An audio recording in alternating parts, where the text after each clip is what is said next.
누가복음 1장 26절로 38절 말씀까지. 여섯째 달에 천사 가브리엘이 하나님의 보내심을 받아 갈릴리 나사렛이란 동네에 가서 다윗의 자손 요셉이라 하는 사람과 약혼한 처녀에게 이르니 그 처녀의 이름은 마리아라. 그에게 들어가 이르되 은혜를 받은 자여 평안할지어다. 주께서 너와 함께 하시도다 하니 처녀가 그 말을 듣고 놀라 이런 인사가 어찌함인가 생각하매 천사가 이르되 마리아여 무서워하지 말라. 내가 하나님께 은혜를 입었느니라. 보라 내가 잉태하여 아들을 낳으리니 그 이름을 예수라 하라.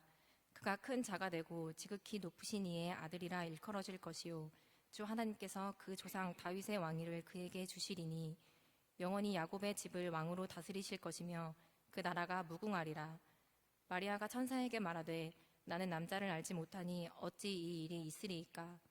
천사가 대답하여 이르되 성령이 내게 임하시고 지극히 높으신 이의 능력이 너를 덮으시리니 이러므로 나실 바 거룩한 이는 하나님의 아들이라 일컬어지리라. 보라 내 친족 엘리사벳도 늙어서 아들을 배었느니라. 본래 임신하지 못한다고 알려진 이가 이미 6달이 되었나니 대저 하나님의 모든 말씀은 능하지 못하심이 없느니라.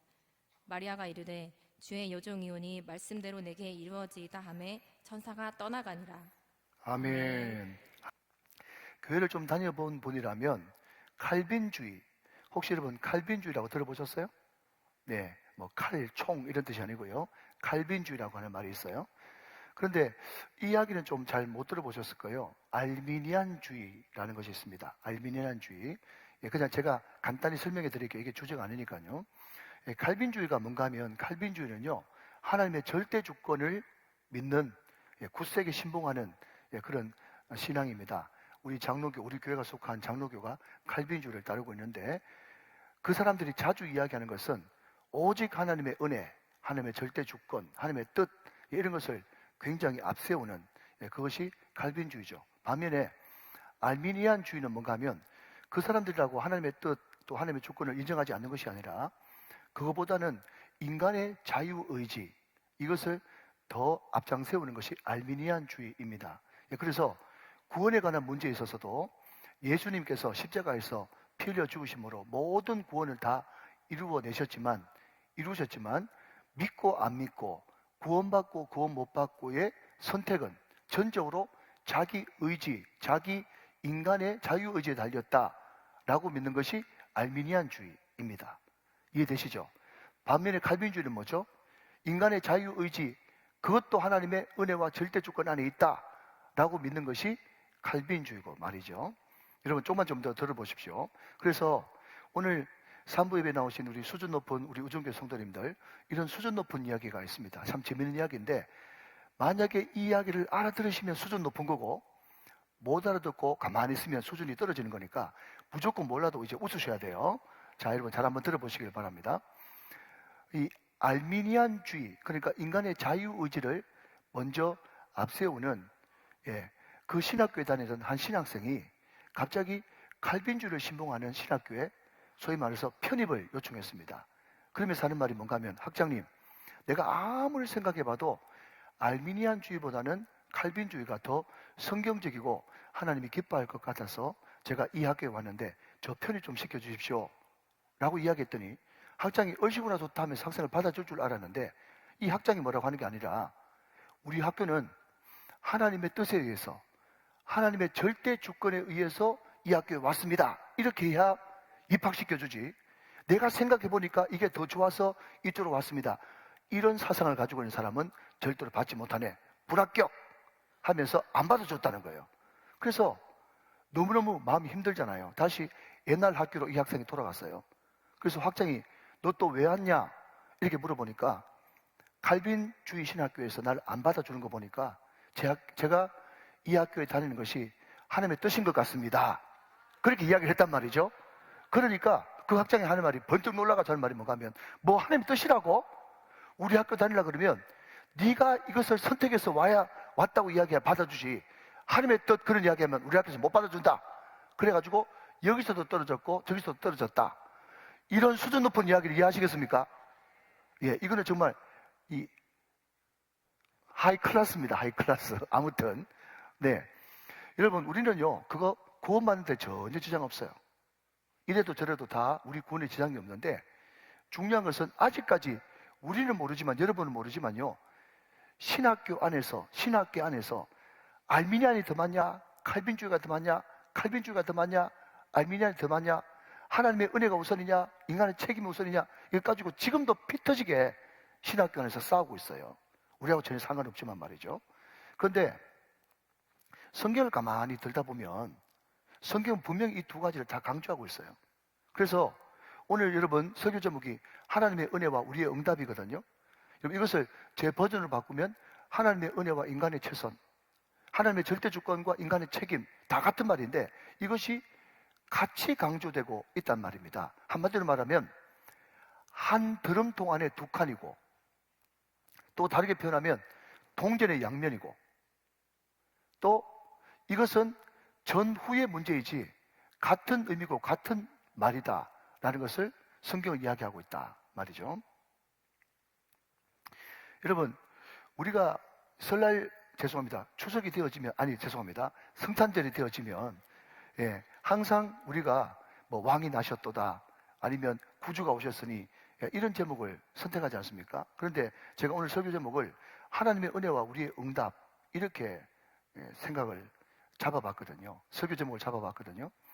제가 왜 이렇게 설교 제목을 잡아봤는가 하면, 우리가 해마다 성탄절을 보냅니다. 저만 해도 여러분 수십 번 성탄절을 맞이했고, 제가 농담삼아 이야기하는 것은 내 은퇴가 많이 남아있는 것 같아도 앞으로 기쁘다 구주 오셨네 15번 내지 16번만 더 부르면 저도 은퇴해야 된다, 그런 이야기를 했던 것처럼 기쁘다 구주 오셨네가 자주 돌아와요. 오늘 기쁘다 구주 오셨네 몇 번 부르면 천국 가실 분도 계시다고요. 그러면 해마다 돌아오는 기쁘다 구주 오셨네 성탄절인데, 우리가 이 성탄절을 정말 깨어있지 않고는, 정말 늘 주님 앞에 갈급한 마음으로 우리가 서지 않고는 우리가 성탄절을 그냥 넘어갈 확률이 많단 말이죠. 그게 여러분 무슨 성탄절의 의미가 있겠습니까? 그래서 하나님께서 마리아를 선택하시고 또 하나님께서 마리아를 사랑하신 이것이 하나님의 절대 주권이겠지만, 그러나 그럼에도 불구하고 그와 동시에 마리아가 주님의 어머니로서 선택받을 때는 그만한 이유와 또 그만한 또 원인이 있지 않겠느냐, 그 관점에서 우리가 살펴본다면 이 성탄절 아침에 우리가 마리아의 그 마음과 자세와 태도가 우리 마음이 되어진다면 우리도 성탄절을 뜻깊고 새로운 마음으로 성탄절을 보낼 수 있지 않을까, 그 관점에서 우리가 말씀을 같이 한번 보자, 이런 의미입니다. 믿으시면 아멘. 자, 여러분, 하나님은요, 내가 그런 마음을 먹고 또 그런 생각을 한 것 자체도 하나님의 절대 주권 안에 포함되어 있지만, 그러나 성령께서 말씀하시고 성령께서 내 마음속에 따끔따끔한 감동을 주셨을 때 그 감동에 순종하는 사람을 하나님께서는 믿음 있는 자라고 칭찬하고 있다는 말이죠. 그런 의미에서 여러분, 칼빈주의와 알미니안주의는요, 어쩌면 동전의 양면과도 같고 또 너무 중요한 의미가 되기 때문에 한번 살펴보도록 하겠습니다. 오늘 본문은 방금 말씀드린 대로 마리아라는 한 여인이 또 주인공으로 등장합니다. 예수님의 육신의 어머니죠. 그런데 이 마리아의 의사와는 상관없이 구교 캐톨릭에서는 이 마리아를 하나님과 예수님 위치까지 올려버렸어요. 그래서 마리아를 예수님과 또 다른 중보자라고 이야기하고, 또 심지어 마리아 성천설까지 만들어가지고 마리아를 숭상한단 말이죠. 그 모습을 본 우리 프로테스탄트 개신교는 말이죠, 깜짝 놀라가지고 오직 하나님은 성부, 성자, 성령 삼위 하나님밖에 안 계신데 마리아가 무슨 그 자리에 자리를 차지할 수 있겠느냐, 그렇게 생각하면서 마리아는 아무것도 아니다 라면서 폄하시키는 그런 결과를 우리는 보고 있단 말이죠. 그러나 여러분, 성경은 말이죠, 마리아가 하나님이라고 이야기하지도 않고 마리아가 아무 존재도 아니다 그렇게 이야기하지 않고, 오늘 성경은 정확하게 이렇게 이야기하고 있습니다. 자, 여러분 42절 말씀 한번 보실까요? 자, 앞을 보시면서 한번 보시죠. 자, 여러분 빨간색 글씨를 보면요, 천사 가브리엘이 마리아에게 뭐라고 이야기했는가 하면 여자 중에 내가 복이 있다 라고 이야기하면서 마리아가 복된 여인이라고 분명히 성경의 감동으로 기록된 성경에 기록되고 있단 말이죠. 자, 여러분 한 구절 가지고 안 되죠. 그 다음 43절 말씀을 보시면, 자, 여러분 이 마리아를 성경은 뭐라고 기록하고 있죠? 주의 어머니다. 이렇게 기록하고 있단 말이죠. 자, 마지막으로 48절 말씀을 한번 더 보시면 마리아가 자기를 이렇게 고백하고 있습니다. 그의 여종의 비천함을 돌아보셨습니다. 보라, 이제 후로는 나를 뭐라고요? 만세에 복이 있다 일컬이로다 하면서 마리아가 성령의 감동으로 마리아의 창과 노래를 부르는데 내가 만세에 복 있는 여자다. 그렇게 불려질 것이라고, 일컬음을 받을 것이라고 말하고 있다 말이죠.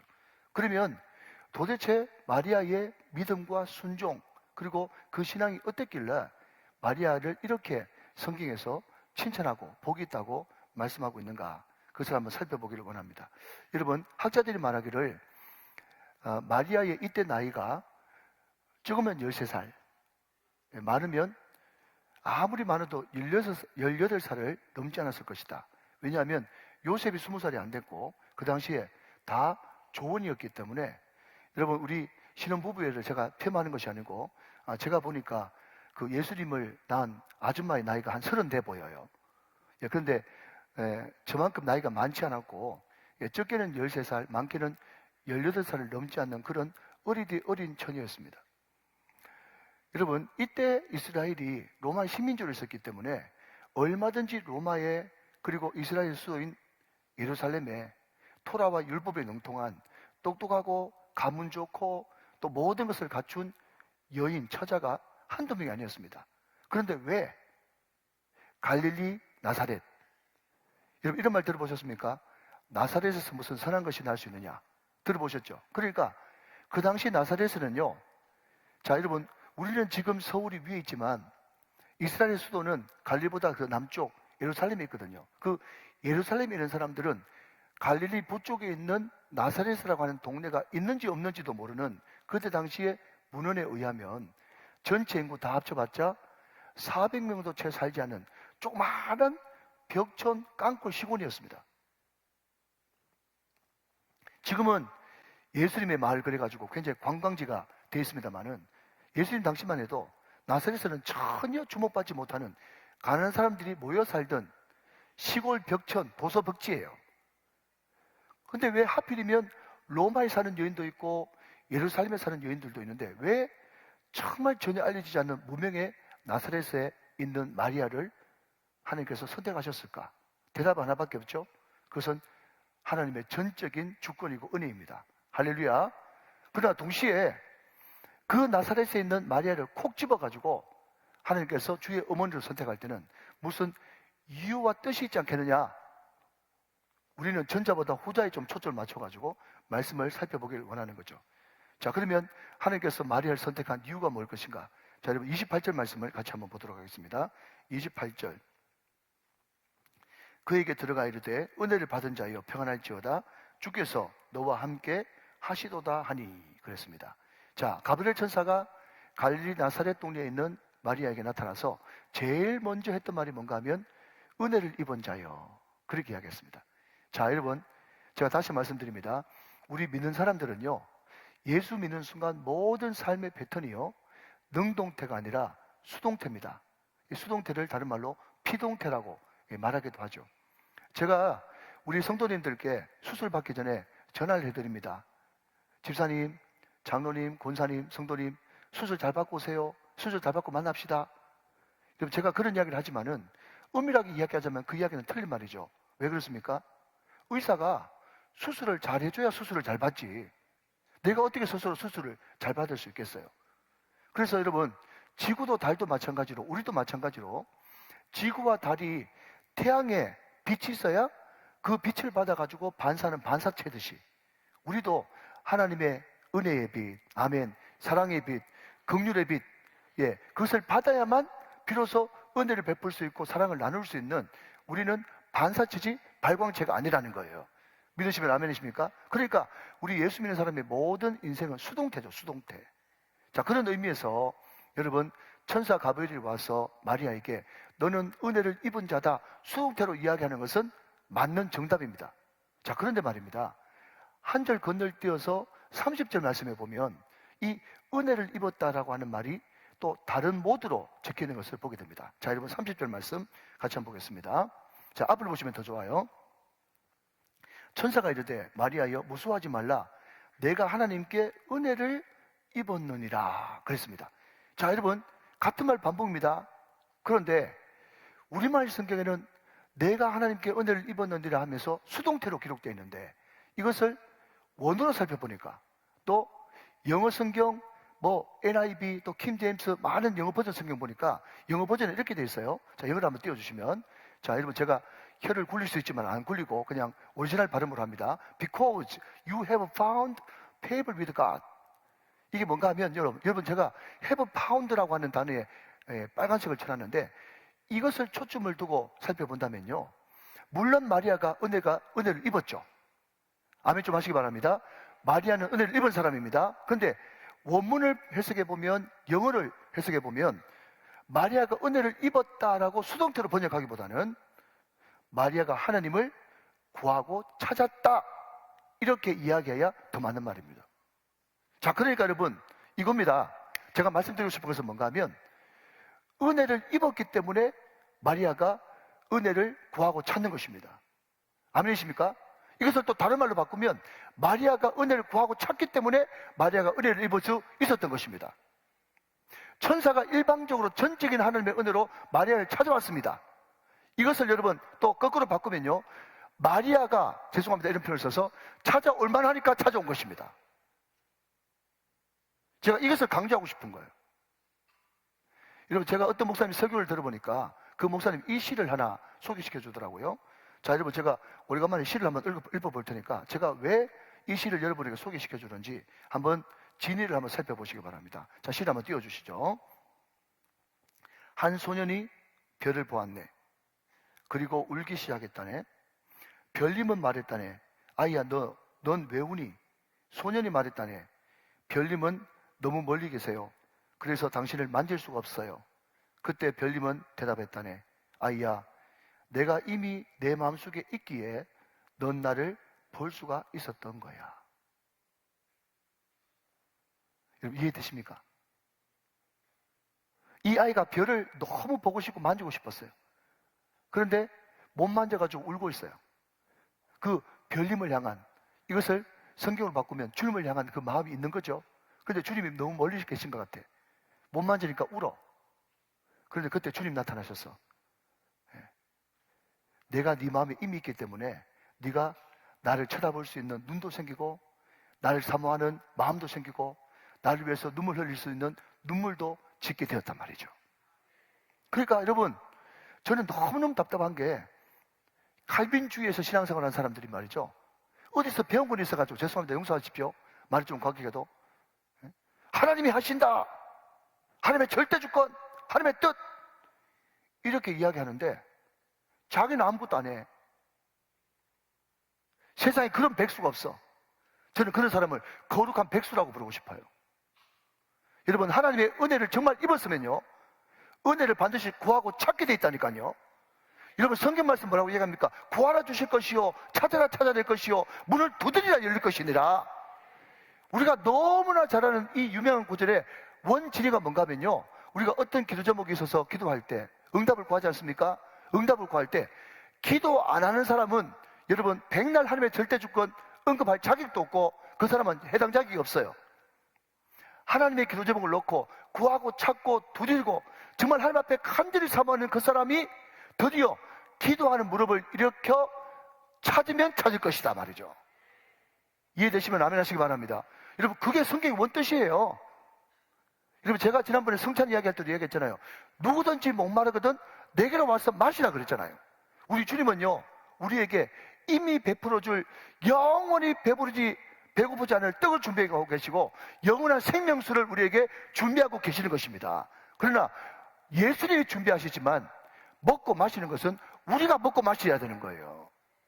이게 바로 하나님의 은혜와 인간의 최선입니다. 오늘 설교 제목대로 하나님의 은혜와 우리의 응답이 되어지는 것입니다. 믿으시면 아멘 하시기 바랍니다. 여러분, 내가 지금 문 밖에 서서 두드리는데 누구든지 내 음성을 듣고 문을 열면, 문을 열어줘야 내가 그에게로 들어가 내가 그와 더불어 먹고 그는 나와 더불어 먹으리라. 이게 여러분 성경에 불변하는 진리인 것입니다. 사랑하신 여러분, 오늘 저와 여러분 가운데 정말 주님을 향한 그 갈급함이 있습니까? 내 갈급함. 어느 누구와도 찾을 수 없고 어느 누구와도 채울 수 없는 내 갈급한 말이죠. 하나님, 정말 어거스틴이 이야기한 것처럼 내 마음속에 하나님이 아니고는 채울 수 없는 이 공간이 있는데 주님 원하고 바라오니 이 공간을 세상의 물질과 다른 명예와 어떤 것으로 채우지 말고 오직 주님으로만, 가장 귀하신 주님으로만 넘치도록 채워 주시옵소서. 여러분, 이런 갈급함이 있을 때 하나님께서 우리에게 찾아오셔서 어느 순간 하나님의 때에 하나님의 방법으로 찾아오셔서 주님은 말씀하실 것입니다. 은혜를 입은 자여. 할렐루야. 사실 여러분, 이 성탄의 계절에 하나님의 은혜를 입기 위해서 더 간절하게, 더 뜨겁게, 더 갈급함으로 주님을 찾게 되시는 저와 여러분 다 되시기를 주 예수 그리스도의 이름으로 축원합니다. 여러분, 은혜를 입은 자와 은혜를 찾고 구하는 자, 이것은 동전의 양면이고요, 같은 말입니다. 저는 최소한 그렇게 인식하고 있습니다.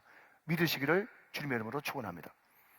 여러분, 내일 우리가 잠깐 살펴보겠습니다만은 그 가브리엘 천사가 그 모든 백성들에게 이스라엘에 한 다스릴 목자를 주셨다가 그렇게 이야기하고 있어요. 다스릴 목자. 그분이 우리를 다스리니까 그분은 우리의 왕이시죠. 그런데 여러분 잘 들으십시오. 여기에 등장하는 이 다스린다라고 하는 이 단어의 헬라 원의 뜻이 뭔가 하면요, 첫 번째가 뭔가 하면요, 우선순위 이런 뜻이에요.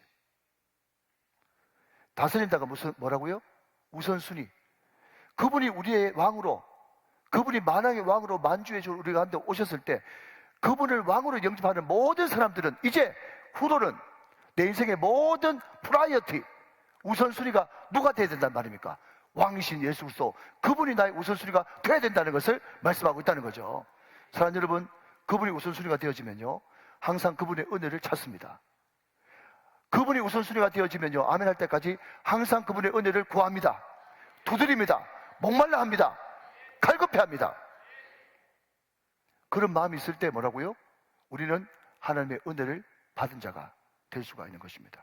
이 성탄의 계절에 주님을 더 간절히 찾는 복된 성탄의 아침 다 되시기를 주 예수 그리스도의 이름으로 축원합니다. 축복합니다. 자, 한 걸음 더 나가서 둘째로, 마리아의 믿음과 신앙은요, 하나님의 능력을 순전한 마음으로 믿는 믿음이 있었다는 거예요. 자, 첫 번째는 은혜를 구하는 삶, 두 번째는 순전한 믿음. 이것이 이 성탄의 계절에 회복되어야 될 우리의 과제입니다. 자, 오늘 보면 31절 말씀 한번 보실까요? 자, 앞에 준비되어 있으니까 앞을 보시면 또 집중이 더 있을 것 같아요. 31절. 보라, 내가 잉태의 아들을 낳으리니 그 이름을 예수라 하라. 자, 마리아에게 수태고지를 합니다. 수태고지가 뭐죠? 아기가 태어날 것을 미리 예고한단 말이죠. 그 예수가 어떤 분인데요? 했더니 32절 말씀 보니까 그가 큰 자가 되고 지극히 높으신 이의 아들이라 일컬어질 것이요, 주 하나님께서 그 조상 다윗의 왕위를 그에게 주시는 분이 그분이다 말이죠. 예수란 말이죠. 자, 여러분, 예수가 누군가 하면요, 지극히 높으신 이의 아들이에요. 그리고 다윗의 왕위를 하나님께로부터 받은 사람이에요. 여러분, 우리는 유대 문화 가운데 있지 않으니까 이 말이 도대체 무슨 말인지 잘 모르는데, 유대 문화에 있는 사람들은요, 지극히 높으신 이의 아들, 그리고 다윗의 왕위를 물려받은 자, 그러면요, 아, 이거 메시아를 이야기하는 거구나, 그리스도를 이야기하는 거구나, 구세주를 이야기하고 있는구나, 이것을 금방 알아차립니다. 이것이 그들의 문화였습니다. 그런데 우리가 읽지는 않았지만 오늘 이 본문은요, 뭐와 있다 있는가 하면 예수님의 길을 먼저 예배하러 온 세례 요한의 탄생 사건과 같이 이제 묶여 있는 거거든요. 그런데 이 세례 요한이 태어날 때 이때도 수태고지가 있었는데 이 세례 요한에 대해서는 이렇게 이야기하고 있습니다. 누가복음 1장 15절 말씀. 이는 그가 주 앞에 큰 자가 되며 그랬습니다. 자, 여러분, 세례 요한도 큰 자예요. 그런데 세례 요한은 그냥 큰 자고, 예수님은요, 어떤 분이시라고요? 지극히 높으신 이의 아들이고 다윗의 왕위를 물려받는 사람. 차원이 완전 다르죠? 그리고 결정적으로 여러분 35절 말씀을 한번 읽어보시면 35절에는 이렇게 돌직구를 날리고 있습니다. 자, 파란색 빨간색으로 되어 있는 거 앞을 보시면서 저와 같이 한번 읽어봅시다. 시작. 나실 바 거룩한 이는 하나님의 아들이라 일컬어지리라. 그렇습니다. 자, 나시는 그 예수가 누구라고 일컬어진다고요? 하나님의 아들이다 말이죠. 하나님의 아들이다. 그렇게 가브리엘 천사가 와가지고 수태고지를 합니다. 그런데 이 이야기를 듣고 마리아가 어떻게 반응하느냐?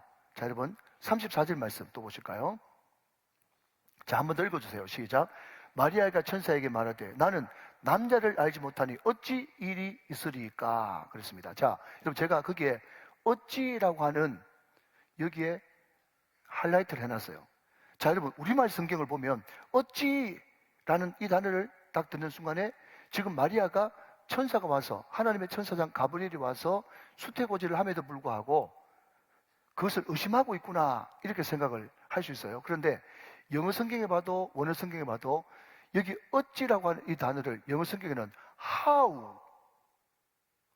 how라고 하는 단어를 썼거든요. 무슨 말인가 하면요, 마리아가 지금 믿지 못해서 어찌 의심하는 것이 아니고 영어로 how예요. 여러분 아직까지 20살도 안 된 어린 처녀 아닙니까? 근데 자기 상식으로는 애를 낳으려 그러면 뭐죠? 남자 여자가 만나가지고 결혼해야 애를 낳는데 그냥 남자를 알지 못하는데 그냥 애 낳는다 그러니까 무슨 방법으로 지금 방법론을 이야기하고 있는 거예요. 제가 마리아의 오해를 좀 풀어드리기 위해서 제가 말씀드린 겁니다. 믿으시면 아멘. 자, 이게 방법론이라는 것이 맞는 것이 뭔가 하면요, 그 뒤에 쭉 넘어가서 45절 말씀 보시면 마리아가 이렇게 고백하는 것을 보게 됩니다. 자, 여러분 45절 말씀 같이 한번 보겠습니다. 자, 보십시오. 주께서 하신 말씀이 그 다음 반드시 이루어지리라고 믿은 그 여자에게 복이 있도다. 자, 여러분 여기에 그 여자라고 하는 이름 대신에 여러분 이름 넣으면 은혜가 되겠죠? 자, 그 여자 대신에 예동열, 배영철, 강상문, 육성훈 이렇게 한번 넣어봅시다. 시작. 주께서 하신 말씀이 반드시 이루어지리라고 믿은 누구에게 복이 있도다. 자, 여러분 이것은 가브리엘 천사가 선포하는 말씀이에요. 여러분 어찌라고 하는 단어를 썼다고 해서 지금 마리아가 믿지 않았습니까? 아니요, 믿었어요. 다만 한 번도 그런 것을 들어본 적이 없는데 어찌 그런 일이 있을까? 너무 신비로워가지고 그냥 얼떨떨 할 뿐이에요. 그렇지만 마리아는 하나님이 천사 가브리엘을 통해서 주시는 이 말씀을 액면 그대로 가감없이 고지고대로 믿었다는 것입니다. 이것이 복된 것이다 하는 것이죠. 그러면 그 어처구니 없고 엄청난 이 말을 어떻게 믿게 되느냐? 마리아의 힘이냐? 마리아의 믿음이냐?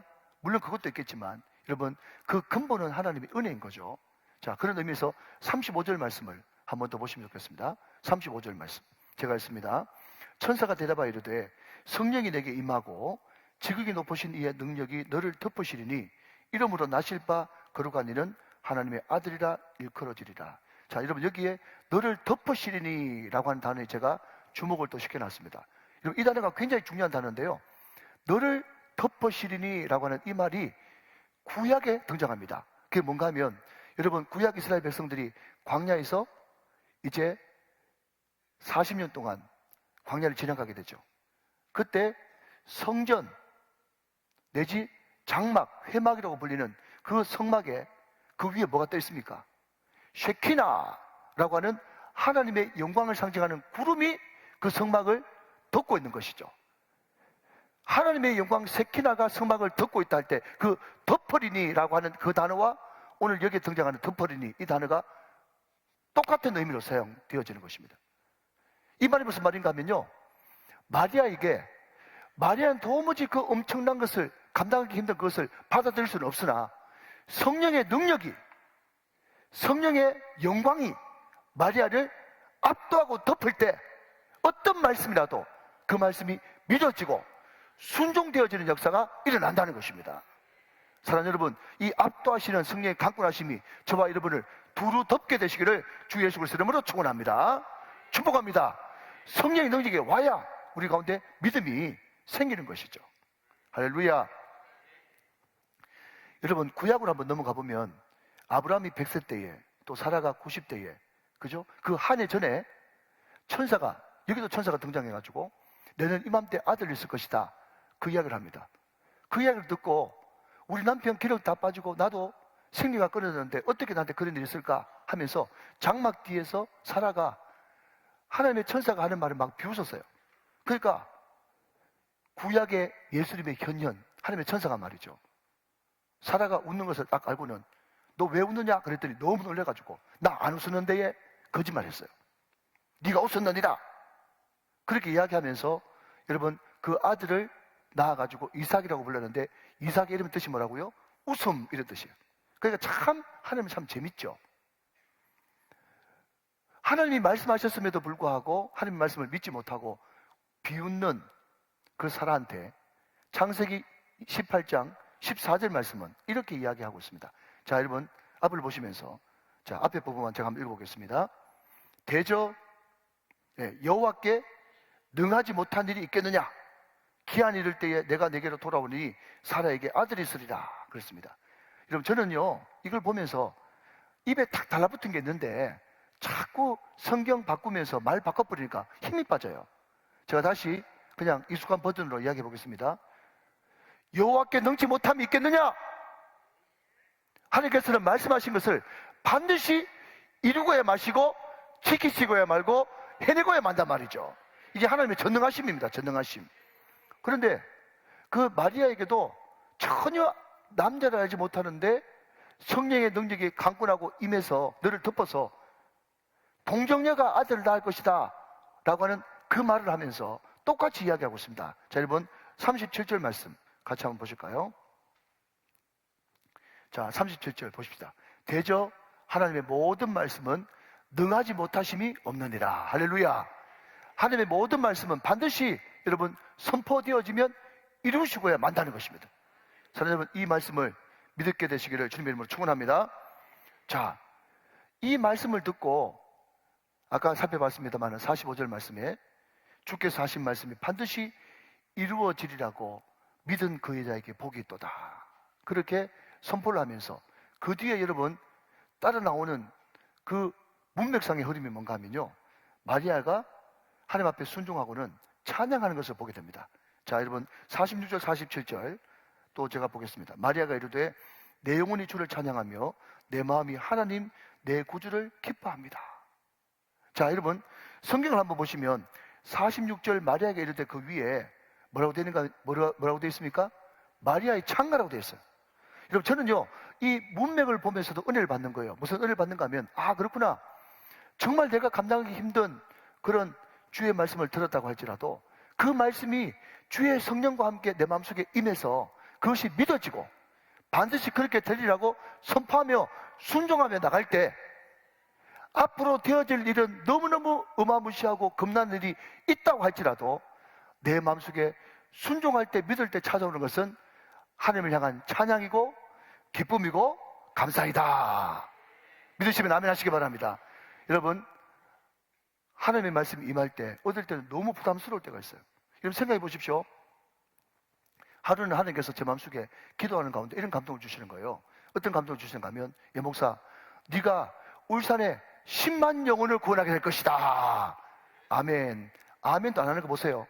자, 다시 한번 네가 우정교를 통해서 울산에 10만 영혼을 구원하게 될 것이다. 아멘이죠.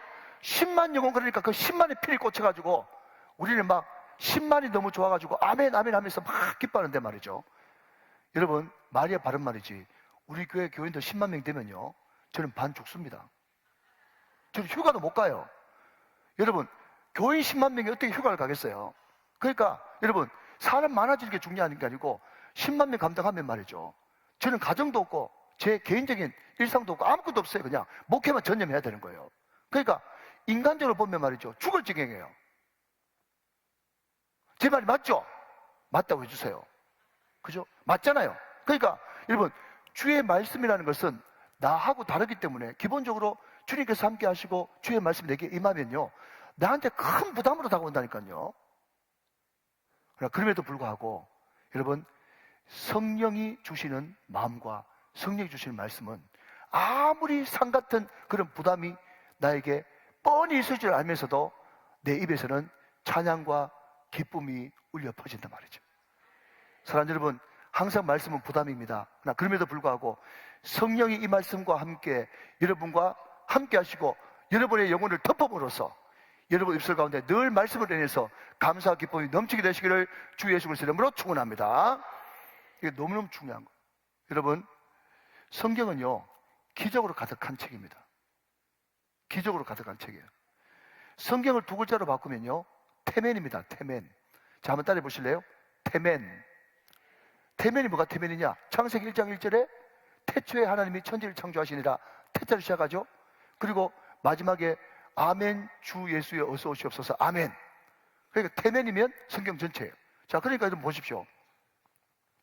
창세기 1장은요 하나님이 천지를 창조하신 기적으로 시작합니다. 그죠? 또 마지막은 주님께서 다시 오신대요. 이게 과연 믿겨집니까? 기적이죠, 이것도. 그러니까 일본의 그 유명한 신학자 우찌무라 간주가 그 동경대 학생들 그 이성이 반짝반짝 거리는 사람들 와가지고 하는 말이 뭔가 하면 그냥 하나님이 세상을 창조했다, 우리 주님이 다시 오신다, 그런 이야기 하지 말고 뭔가 뭐 산상수훈 같은 그런 고상한 그런 내용으로만 성경이 구성되어 있으면 안 좋겠습니까? 그렇게 이야기했더니 그 우찌무라 간주가 이런 이야기 했습니다. 성경은 창세기부터 요한계시록까지 다 기적으로 가득 찬 책이네. 만약에 성경에서 기적을 빼버리면 남는 거는 성경 가죽 껍데기밖에 안 남는단 말이죠. 이해되십니까, 여러분? 성경은 기적의 책이에요. 믿으시면 아멘. 자, 그런데 성경에서 항상 기적을 이야기할 때 뭐가 동전의 양면처럼 등장하는가 하면 내 믿음대로 될지어다. 항상 우리의 믿음이 하나님의 능력과 결부되면서 기적이 일어나는 거예요. 그러니까 여러분, 하나님의 은혜와 인간의 최선은요 동전의 양면입니다. 한 번 더 믿으시면 아멘 하시기 바랍니다. 이것을 절대로 떼놓고 생각하지 마십시오. 떼놓고 생각하면 안 되는 거예요. 여러분, 예수님은 이 땅에 계실 때 웬만한 죄는 다 용서해 주셨습니다. 현장에서 가늠하다 잡혀온 여인들도 나도 너를 정죄하지 않으니 너는 가서 다시는 죄를 범치 말라 하면서 용서해 주셨어요. 그죠? 그런데 희한하게 믿음에 관한 것은 얼마나 엄격하게 다른 줄 모릅니다. 성경을 보십시오. 믿음이 있으면요 칭찬합니다. 내 믿음이 너를 구원하였다. 내 믿음이 크도다. 할렐루야. 반대로 여러분, 믿음이 없는 사람에게는 왜 의심하느냐? 믿음이 적은 자요. 심지어 폐역한 세대요. 언제까지 내가 너와 함께 있어야 되겠느냐? 믿음이 적은 자들아 하면서 믿음에 대해서 책망하셨다고. 사랑하신 여러분, 지금 13살, 15살, 17살도 채 안 된 이 여인이 가브리엘 천사가 와서 하나님 말씀이 임했습니다. 아들을 낳으리니 이름을 예수라 하라.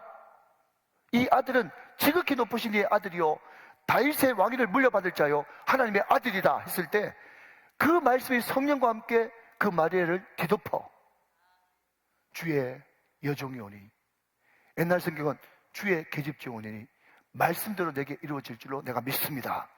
그렇게 고백하는 이 마리아의 이 순전하고 순수한 믿음이 오늘 이 성탄의 계절에 저와 여러분들에게 다시 한 번 더 회복되어지시기를 주 예수 그리스도의 이름으로 축원합니다. 축복합니다.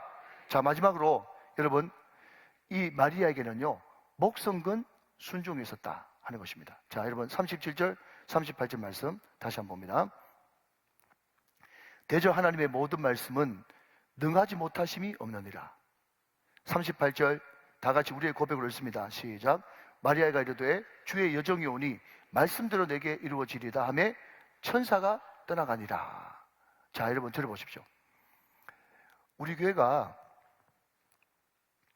10년 넘게 333 경운운동을 외쳤어요. 그러니까 이제 웬만한 우리 중재직들은요 333 경운운동이 내가 온전히 순종되어지지 못해서 그렇지 우리 교회에서 반드시 그냥 선택이 아니라 필수라는 것을 우리 모든 성도들은 다 인식하고 있어요. 하루는 우리 집사님 한 분이 저를 찾아오더니, 목사님, 제가 333 경건운동 순종할 수 있도록 늘 기도하고 있는데요, 목사님, 앞에 두 개는요 3이 아니라 5라도 하겠습니다. 앞에 두 개가 뭐죠? 말씀 읽는 거, 새벽기도 나오는 거는요 3이 아니라 5도 하겠대. 그런데 마지막 3이 뭐죠? 전도죠. 그 전도 3은 잘 안 돼가지고 어떨 때는 0이고 1일 때가 많고 0일 때가 더 많대. 여러분, 제가 무슨 말을 하려고 하는가 하니까 하나님의 뜻, 또 그것을 아는 것과 순종하는 것에는 큰 간극, 괴리가 있어요. 갭이 있단 말이죠. 하나님의 뜻을 아는 만큼만 순종하면 얼마나 좋겠습니까? 근데 그게 잘 안 되지 않습니까? 그러니까 그 하나님의 뜻을 아는 만큼 순종하기 위해서는 우리는 반드시 대가 지불이라는 것이 있어야 되는 거죠. 여러분, 대가 지불에는 누가 이야기했듯이 세 가지 액체가 쏟아져야 된다 그랬습니다. 첫 번째는 뭐죠? 땀. 두 번째는 뭐죠? 눈물. 세 번째는 뭐죠? 피입니다. 피. 여러분, 19세기 남아프리카의 성자로 불리는 앤드루 머레이라고 하는 유명한 목회자이자 또 학자가 있습니다. 근데 이분이 말이죠, 자기의 책, 이 순종의 학교라고 하는 책에서 이런 이야기를 했습니다. 자, 같이 한번 보시죠. 반응은 죄인의 체질이다. 그러나 순종은 오직 성도만이 배워야 할 고된 학습이다. 그랬습니다. 자, 여러분 같이 한번 읽어봅시다. 시작. 반항은 죄인의 체질이다. 그러나 순종은 오직 성도만이 배워야 할 고된 학습이다. 여러분, 이 말이 무슨 말인가 하면요, 우리가 벌써부터 우리 초등학교 애들한테 너 학교 가가지고 선생님이든지 누구든지 너 네 마음에 안 드는 거 있으면 당당 손들고 저는 그렇게 생각하지 않는데요, 네 뜻을 밝혀라, 그렇게 이야기하잖아요. 그런데 여러분, 부모님들 대단히 죄송하지만 그거부터 먼저 가르치지 말고 정말 저와 여러분이 신앙인이라면 먼저 순종하는 법을 먼저 가르쳐야 돼요. 순종하는 법을. 그 반응하고 자기 의견, 자기 주장 내세우는 것은요, 안 가르쳐도 그게 우리 체질이기 때문에 안 가르쳐도 자연스럽게 나오는 것이 반항입니다. 그런데 순종은 뭐라고요? 순종의 학교에 들어가서 고된 지속성과 반복성을 가지고 훈련해야만 되는 아름다운 보석 같은 성령의 열매가 순종이기 때문에 우리는 순종을 먼저 배워야 되지 반항하는 것을 먼저 배우면 안 된다. 그 말씀을 드리고 있는 것입니다. 순종은 배워야 돼요. 그래서 히브리서 5장 8절 9절 말씀 보면요, 우리 예수님도 하나님의 아들이셨지만 이 땅에 내려와서 정말 십자가를 지는 그 순종을 정말 고된 역경과 또 고난 가운데 순종을 배웠다고. 그래서 순종하는 자에게 구원을 주시는 능력이 된다고 그렇게 말씀하고 있다는 거죠. 우리 예수님도 이 땅에 오셔서 순종을 배웠다면 우리가 오죽하겠습니까? 자, 여러분 말씀을 맺도록 하겠습니다. 여러분, 하루는요, 어떤 아들이 군대 갔다가 첫 휴가를 나와가지고 이 아버지하고 이제 식사를 같이 합니다. 아버지가 아들한테 묻죠. 아들아, 너 군대 가서 뭐 배웠냐? 그렇게 물었더니 그 아들이 하는 말이, 아빠, 저는 군대 가서 상관의 명령에 절대 복종하는 것을 배웠어요. 순종과 복종을 배웠어요. 이렇게 이야기를 했단 말이죠. 그랬더니 아빠가 막 웃으면서 하는 말이, 아빠가 또 군대 가기 전부터 예수 믿는 사람은 순종과 복종을 배워야 되고 너도 그거 배워야 된다고 늘 아빠가 귀에 못이 박히도록 이야기하지 않았니? 그렇게 이야기를 했어요. 그랬더니 그 아들이 하는 말이, 아빠, 제가 군대 가서 배운 순종과 복종은 다르던데요? 뭐가 다르더냐? 그랬더니 제가 군대에서 배운 복종은 지금 당장 복종이더라고요. 그랬다는 것입니다. 어떤 복종이요? 지금 당장 복종. 사랑하신 여러분, 하나님이 이 성탄의 계절에 마리아를 통해서 우리들에게 가르쳐 주려고 하는 복종은요, 내일 모레 복종이 아니라 지금 당장 복종이요, 순종입니다. 자, 여러분 이제 1분 안에 마치겠습니다. 저를 다 한번 보세요. 자, 우리 유년부 친구들, 목사님 한번 보세요. 목사님 보세요. 자, 우리 머리 아름답게 딴 자매, 초등학교 1학년 자매, 저를 보세요. 쌤 보지 말고. 자, 목사님 보세요. 목사님 한번 보면 말씀 안 끝낼 거예요. 이제 저를 봤어요. 자, 저를 보세요. 자, 우리 유년부 친구들, 매주마다 목사님 봤죠? 매주마다 목사님 보고 있죠? 지난주하고 이번주하고 목사님 좀 어때요? 멋지다고요? 그 멋지다고 한 친구 이름 좀 잘 적어 놓으세요. 네, 감사하고요. 제가 꼭 선물 드릴 거예요. 자, 제가 왜 이런 질문을 했는가 하면요, 목사님이 지난주에 화수목 3일 동안에 금식을 했어요. 금식. 3일 동안 이제 금식하면서 이제 디톡스도 좀 하고 금식도 좀 하고 다이어트도 좀 하고 또 기도도 좀 하고 이렇게 했거든요. 3일 동안 내가 아무것도 이제 안 먹었어요. 자, 여러분, 제가 지금 다이어트 한 거 자랑하려고 하는 게 아니라 원래 다이어트는 언제부터 하는 겁니까? 내일부터 해야 되잖아요. 다이어트 내일부터 해야 돼요. 그죠? 예. 그러니까 계속 다이어트를 못하고 어떤 사람은 지금 15년째 내일부터 다이어트 한다고 지금 끌고 오는 사람이 있지 않습니까? 그래서 저는 화수목 3일 동안 이제 디톡스를 하고 지금도 이제 계속 몸조심을 지금 하고 있거든요. 여러분, 순종은 언제 하는 것이라고요? 지금 당장 하는 것이 순종인 것입니다. 가브리엘 천사가 마리아에게, 처녀 마리아에게, 그러니까 아직까지 신학교 교수들도 이 동정녀 탄생을 믿지 못합니다. 이것이 사도신경 구원과도 관련된 너무너무 중요한 핵심 중에 핵심인데도 아직까지 신학교 교수라고 하면서 목사라고 하면서도 동정녀 탄생을 못 믿는 사람들이 우리나라에도 있고 외국에도 있어요. 그러나 마리아는 성령이 능력으로 그 연을 뒤덮어 마리아는 동정녀 탄생을 믿었습니다. 그리고 주의 계접증이기 때문에 주의 여종이 오니, 여러분, 이것이 만만한 말이 아닙니다. 왜냐하면 유대 사회에서 처녀가 잉태해서 아들을 낳는다, 그것은 돌마다 죽는 행동이에요. 그것을 마리아가 모르었을 리가 없어요. 자기 목숨이 위태하지만, 그렇지만 마리아는 주의 말씀에 목숨 건 순종을 한 것입니다. 이것이 바로 이 성탄절에 저와 여러분에게 요구하시는 지금 당장 순종, 목숨 건 순종이 되어지는 것입니다. 자, 여러분, 오늘 말씀을 세 가지로 이어가겠습니다. 앞을 보시면, 자, 첫째 하면 여러분이 나머지를 읽어주십시오. 첫째, 하나님의 은혜를 사모하는 사람이 되어야 합니다.